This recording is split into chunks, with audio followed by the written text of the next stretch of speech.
Қайырлы күн. Бүгін біз математика пәнінен 152-ші сабақты қарастырамыз. Құрама есептерге талдау жасап, оны шығаруды үйренеміз. Бірінші есепке назар аударайық. Есепті шығар дейді. Ғарыш айлақта тіктөртбұрыш пішінді кіші бақылау алаңы салынды. Бұл тіктөртбұрышты алаңқайдың ұзындығы 400 метр. Ені оның ұзындығының 8-ден 5 бөлігін құрайды. Осы алаңқайдың қоршауының ұзындығы қандай дейді. Яғни алаңқайдың ұзындығы 400 метр екен. Ал ені белгісіз. Ені осы ұзындығының 8-ден 5 бөлігін құрайды екен. Алдымен алаңқайдың енін тауып аламыз. Одан кейін барып, қоршауының ұзындығы, яғни периметрді табамыз. Ол үшін 400-ді 8-ге бөліп 5-ге көбейтеміз. 400-ді 8-ге бөлсек 50 болады. 50-ді 5-ге көбейтсек 250 болады. Яғни алаңқайдың ені 250 метр екен. Енді осы алаңқайдың қоршауының ұзындығын табамыз. Ол үшін 400-ге 250-ді қосып, оны 2-ге көбейтеміз. 400-ге 250-ді қоссақ 650 болады. Оны 2-ге көбейтсек 1300 болады. Яғни алаңқайдың қоршауының ұзындығы 1300 метр екен. Келесі екінші есепке назар аударайық. Амалдардың орындалу ретін анықта және өрнектердің мәнін тап дейді. Яғни бірінші өрнекте өрнектің мәні 400-ден 92 болады. Екінші өрнекте алдымен шақшаның ішіндегі азайту амалы орындалады. Одан кейін барып қосу амалы орындалады. Мәні 135-ден 73 болады. Үшінші өрнекте алдымен шақшаның ішіндегі азайту амалы орындалады. Одан кейін барып қосу амалы орындалады. Сонда өрнектің мәні 25-ден 13 болады. Келесі төртінші өрнекте алдымен шақшаның ішінде қосу амалы орындалады. Одан кейін азайту амалы орындалады. Өрнектің мәні 500-ден 160-ға тең болады. Келесі бесінші өрнекте алдымен шақшаның ішіндегі қосу амалы орындалады. Одан кейін азайту амалы орындалады. Өрнектің мәні 300-ден 125-ге тең болады. Келесі алтыншы өрнекте шақшаның ішіндегі қосу амалы орындалады. Одан кейін қосу амалы орындалады. Сонда өрнектің мәні 30-дан 24-ге тең болады. Келесі үшінші есепке назар аударайық. Есептерді теңдеу құрып шығар дейді. А нұсқасына қараймыз. Екі фермердің еккен картобы бірдей түсім берді. Екеуі бірге 450 тонна картоп жинады. Егер біреуі 8 гектар, екіншісі 10 гектар жерге картоп еккен болса, әрқайсысы әр гектардан қанша тонна түсім алды дейді. Алдымен теңдеу құру үшін екі фермер қанша жерге картоп еккенін табамыз. Яғни біреуі 8 гектар, біреуісі 10 гектар. Оны 8 қосу 10 деп аламыз. Енді әрқайсысы әр гектардан қанша тонна түсім алғаны белгісіз. Оны x дейміз, көбейту x тең, екеуі бірге 450 тонна картоп жинаған екен. Яғни 8 қосу 10, көбейту x тең 450 деп теңдеу құрып аламыз. 8-ге 10-ды қоссақ 18 болады, 18 көбейту x тең 450. Енді x-тің мәнін табу үшін 450-ді 18-ге бөлеміз. Сонда белгісіз сан 25-ге тең. Яғни екі фермердің әрқайсысы әр гектардан 25 тонна картоп алған екен. Келесі осы үшінші есептің ән нұсқасына назар аударайық. Фермердің картобының түсімділігі 30 тонна гектар. Егер ол бірінші жерден 75 тонна, ал екінші жерден 135 тонна түсім жинаған болса, картоп өсіруге қанша гектар жер бөлген? Теңдеу құру үшін алдымен фермердің екі жерінен жинаған түсімді қосып аламыз. Яғни бірінші жерден 75 тонна, екінші жерден 135 тонна картоп жинаған екен. Екеуін қосып аламыз. Оны картоп өсіруге бөлінген жерге бөлеміз. Ол белгісіз. Яғни бөлу x дейміз. Сонда екі жерден барлығы 30 тонна гектарына жинаған екен. Яғни 75 қосу 135 бөлу x тең 30 деп теңдеу құрып аламыз. 75-ке 135-ті қоссақ 210 болады. 210 бөлу x тең 30. X-тің мәнін табу үшін 210-ды 30-ға бөлеміз.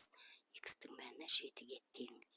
Яғни фермер картоп өсіруге 7 гектар жер бөлген екен. Келесі 4-ші есепке назар аударайық. Есепті шығар дейді. Алматыдан Байқоңырға қарай бір уақытта 63 км/сағат жылдамдықпен автобус және 77 км/сағат жылдамдықпен автокөлік жолға шықты. Екі қаланың арақашықтығы 1386 км. 6 сағаттан кейін олардың арақашықтығы қандай болады? Әр көлік жолда неше сағат болады? Алдымен есептің қысқаша шартын жасап алайық. Автокөліктің жылдамдығы 77 км/сағат, ал автобустың жылдамдығы 63 км/сағат. Екі қаланың арақашықтығы 1386 км. 6 сағаттан кейін олардың арақашықтығы қандай болады дейді. Яғни уақыт белгілі, 6 сағаттан кейінгі олардың арақашықтығын табамыз. Әр көлік жолда неше сағат болғанын табамыз. Ол үшін алдымен қашықтау жылдамдығын тауып аламыз. Қашықтау жылдамдығын табу үшін автокөліктің жылдамдығынан автобустың жылдамдығын азайтамыз. Яғни 77 км/сағаттан 63 км/сағатты азайтамыз. Сонда қашықтау жылдамдығы 14 км/сағатқа тең болады. Енді 6 сағаттан кейінгі олардың арақашықтығын табу үшін қашықтау жылдамдығын уақытқа көбейтеміз. Яғни 14 км/сағатты 6 сағатқа көбейтеміз. Сонда 6 сағаттан кейін олардың арақашықтығы 84 км болады. Енді автокөліктің жолда неше сағат болғанын табу үшін екі қаланың арақашықтығын автокөліктің жылдамдығына бөлеміз. 1386-ны 77-ге бөлеміз, сонда 18 сағат. Ал автобустың жолдағы болған уақытын табу үшін 1386-ны 63-ге бөлеміз, сонда 22 сағат. Яғни 6 сағаттан кейін олардың арақашықтығы 84 км болады. Ал автокөлік жолда 18 сағат, автобус жолда 22 сағат болды. Келесі 5-ші есепке назар аударайық. Тура теңдік шығу үшін қандай сандарды қою керек дейді. Алдымен бірінші өрнекке назар аударайық. Бірінші теңдіктің оң жақ шеті 8-ге 2-ні қосып аламыз, 10 болады. 10-ды 900-ге көбейтеміз, 9000 болады. 9000-ды 2-ге бөлсек 4500-ден болады. Шақшаның ішіндегі белгісіз сандардың орнына 4500-ді қойсақ, 9000, 9000-ды 900-ге бөлсек 10 болады. 8-ге 2-ні қоссақ 10 болады. Екі жағы 10 тең 10-ға болады. Немесе бұл өрнекті теңдеу ретінде шешуге де болады. Келесі екінші өрнекке қарайық. Алдымен 30.000-ды 60-ға бөліп аламыз, 500 болады. 500-ге 3-ті қосамыз, 503 болады. 503-ті 60-ға көбейтеміз, 30.180 болады. 30.180-нен 30.000-ды алсақ, 180 болады. Яғни белгісіз сан 180 екен. Енді тексеріп көрсек болады. 30.000 қосу 180 бөлу 60 тең 30.000 бөлу 60 қосу 3-ке. 503 тең 503-ке болады. Келесі 6-шы есепке назар аударайық. Сызба сурет салып, сұраққа жауап бер дейді. Саяхатшылар 5 шабаданның кілттерін шатастырып алды. Шабадандардың әр қайсысының кілтін табу керек. Ол үшін неше рет тексеру жасау қажет болады дейді. Алдымен сары түсті кілтпен барлық шабадандарды тексеріп көреміз. Яғни сары түсті кілт 5-ші қызыл шабаданға сәйкес келуі мүмкін. Сонда бірінші кілтпен 5 рет тексереді екенбіз. Енді екінші кілтпен қалған 4 шабаданды тексергенде соңғы шабаданға келуі мүмкін. Яғни екінші кілтпен 4 рет тексереді екенбіз. Үшінші кілтпен қалған 3 шабаданды тексергенде соңғы шабаданға келуі мүмкін. Үшінші кілтпен 3 рет тексереді екенбіз. Төртінші кілтпен қалған 2 шабаданды тексереміз, екеуінің біреуіне сәйкес келеді. Сонда төртінші кілтпен 2 рет тексереді екенбіз. Бесінші кілт соңғы қалған 1 шабаданға сәйкес келуі мүмкін. Енді осыларды қосайық.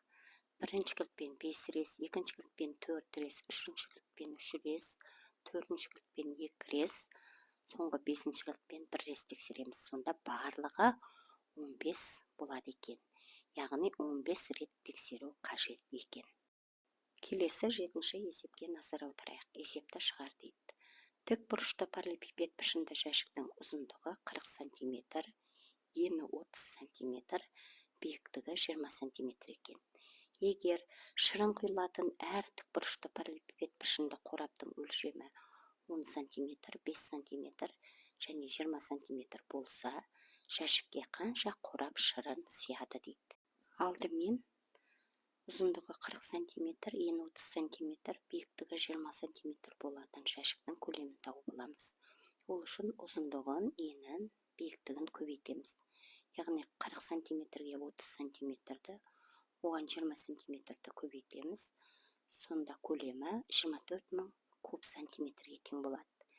Енді ұзындығы 10 см, ені 5 см, биіктігі 20 см болатын шырын қорабының көлемін тауып аламыз. Ол үшін ұзындығын, енін, биіктігін көбейтеміз. Яғни 10 см-ге 5 см-ді, оған 20 см-ді көбейтеміз. Сонда шырын қорабының көлемі 1000 куб сантиметр болады. Енді 24.000 куб сантиметрді 1000 куб сантиметрге бөлсек, 24 болады. Яғни жәшікке 24 қорап шырын сияды екен. Келесі 8-ші есепке назар аударайық. Есептемей-ақ әр мысал үшін дұрыс жауапты таңда. Мүмкіндігінше түсіндіріп көр дейді. Яғни 5224-ті 658-ге бөлсек 8 болады. 7552-ні 236-ға бөлсек 32 болады. 14112-ні 1568-ге бөлсек 9 болады. 3540-ті 236-ға бөлсек 15 болады. Яғни бұл жерде біз 7056 және 236 деген сандарды алмадық, себебі бұл өрнектердің жауаптарына жатпайды екен. Келесі 9-шы есепке назар аударайық. Теңдеу құр және шығар дейді. А нұсқасына қараймыз. Арман бір сан ойлап, оны 2-ге бөлді. Нәтижесін 302 есе арттырғанда 82748 саны шықты. Арман қандай сан ойлады?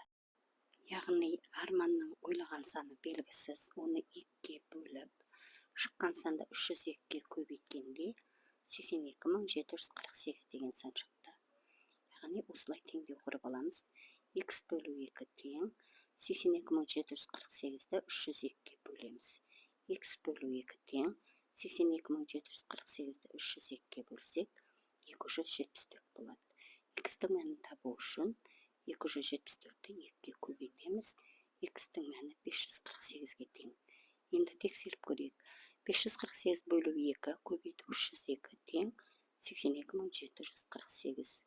82748 тең 82748-ге. Яғни арман 548 деген санды ойлаған екен. Енді осы 9-шы есептің ә нұсқасына назар аударайық. Әлия 1098-ден ойлаған санын шегерді. Шыққан санды 13 есе арттырғанда нәтижесі 28776 мен 20456 сандарының айырмасына тең болды. Әлия қандай сан ойлады дейді. Яғни 1098 азайту x жабылған көбейту 13 тең 28776 азайту 20456 деп теңдеу құрып аламыз. 1098 азайту x көбейту 13 тең болады. 28776-тан 20456-ны азайтсақ 8320 болады. 1098 азайту x тең 8320 бөлу 13. 1098 азайту x тең 8320-ны 3-ге бөлсек 640 болады. Енді x-тің мәнін табу үшін 1098-ден 640-ты азайтамыз. Сонда x-тің мәні 458-ге тең болады. Енді тексеріп көрейік. 1098 азайту x-тің орнына 458-ді қоямыз. Көбейту 13 тең 28776 азайту 20456. 1048-ден 458-ді азайтсақ 640 болады. 640-ды 13-ге көбейтсек 8320 болады. 28776-тан 20456-ны азайтсақ 8320 болады. 8320 тең 8320-ға. Яғни Әлия 458 санын ойлаған екен. Келесі осы 9-шы есептің Б нұсқасына назар аударайық. Нұрлан бір сан ойлап, оны 3 есе арттырды. Шыққан саннан 20-ны шегеріп, барлығын 5 есе кеміткенде 50 саны шықты. Нұрлан қандай сан ойлады? Жақшашылған x көбейту 3 азайту 20, жақша жабылған бөлу 5 тең 50 деп теңдеу құрып аламыз. Енді осы теңдеудің мәнін табамыз. X көбейту 3 азайту 20 тең 50 көбейту 5. X көбейту 3 азайту 20 тең 50-ді 5-ке көбейтсек 250 болады. X көбейту 3 тең 250 қосу 20. X көбейту 3 тең 270. X-ті мәнін табу үшін 270-ті 3-ке бөлеміз. X-ті мәні 90-ға тең. Енді тексеріп көрейік. Жақшашылған 90 көбейту 3 азайту 20, жақша жабылған бөлу 5 тең 50. 90-ды 3-ке көбейтсек 270 болады. 270-тен 20-ны алсақ 250 болады. 250-ді 5-ке бөлсек 50 болады. Яғни Нұрлан 90 санын ойлаған екен. Достар, бүгінгі сабағымыз ұнаса, осы каналға тіркеліп, лайк басуды ұмытпаңыздар. Сонда келесі сабақтың есептері, жауаптарымен сіздерге көрініп тұратын болады.